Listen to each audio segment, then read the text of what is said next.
Paradise Bay Customs. Welcome back to the shop. Last video, we took a close look at a 69 Camaro that popped up at a local auction.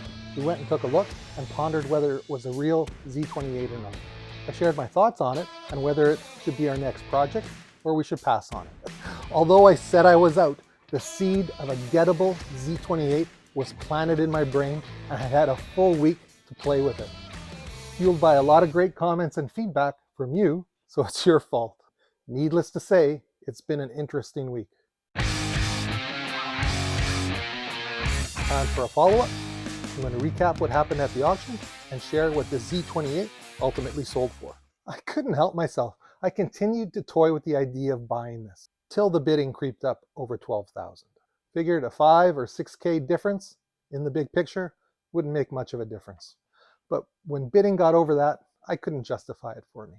I couldn't help but wonder, buyer beware. Not at the auction, you knew what you were getting there, but my thoughts shifted to the future and what someone might fall for. If this car gets picked up by someone who's planning to do a quick cosmetic flip.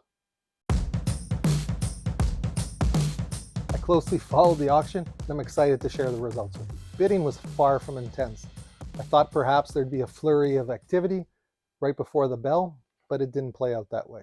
Bids were limited to $500 increments once it got up over 10 grand, which it was at for a few days. On November 8th, 2023, the final afternoon of the auction, bids ticked up slowly and the Z28 sold for $17,000.